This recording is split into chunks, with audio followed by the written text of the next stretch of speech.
Ya, Rusia telah menentukan pilihannya, dan semua orang bebas untuk mengatakan bahwa ada kecurangan dalam hasilnya. Namun terlepas dari itu semua, musuh-musuh Rusia hari ini mungkin harus segera menerima kenyataan bahwa Vladimir Putin telah menciptakan rekor kemenangan dalam pemilihan presiden. Федерации Владимир Владимирович Путин.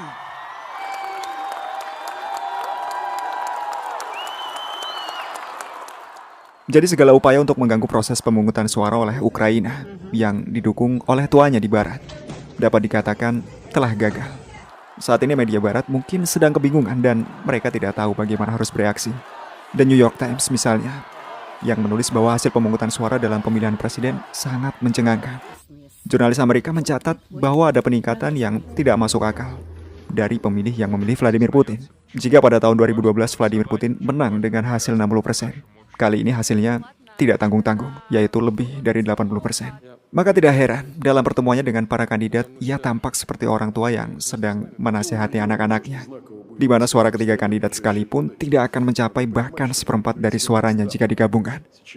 Itu artinya tidak akan ada yang berubah pada Rusia ke depannya, sekaligus membuktikan betapa tidak efektifnya sanksi anti-Rusia oleh Barat.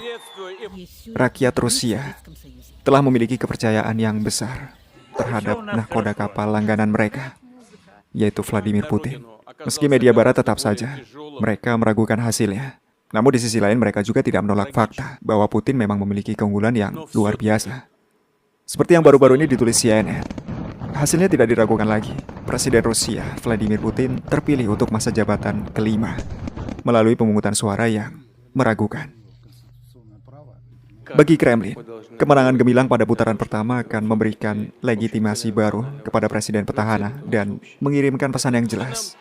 Perang Putin dengan Ukraina telah mendapat dukungan penuh dari rakyatnya. Lalu, apa artinya kemenangan Putin ini? Ada beberapa alasan utama mengapa orang Rusia memilih Vladimir Vladimirovich. Selain karena pria itu memiliki karakter bertarung atau dia tidak minum, tidak merokok, terbang dengan Siberian Cranes, berlatih judo, bermain hoki, dan terlihat lebih baik daripada orang lain seusianya. Salah satunya jelas bahwa rakyat Rusia sangat menghargai berakhirnya perang di Chechnya. Dan dalam jangka waktu yang cukup lama, mereka hidup dengan relatif baik di bawah pemerintahan Putin.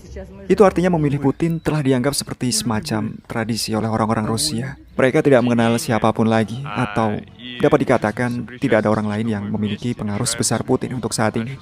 Namun, terlepas dari keberhasilannya yang luar biasa, Putin justru tampak tidak puas dan kesal pada hari terakhir pemilu.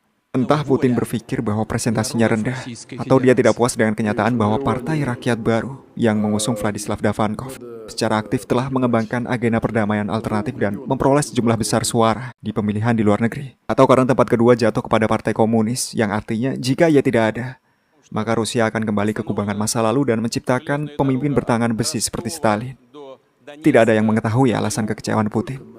Yang jelas saat ini, dengan berakhirnya pemilihan presiden yang dimenangkan Putin, jelas bahwa rakyat Rusia sedang menunggu akhir dari operasi militer khusus di Ukraina. Apa yang akan terjadi ke depannya, Vladimir Putin sendiri telah menjawab pertanyaan ini dengan sangat jelas. Saya memimpikan Rusia yang kuat, mandiri, dan berdaulat. Dan saya berharap hasil pemungutan suara akan memungkinkan kita semua untuk bersama-sama mencapai tujuan ini.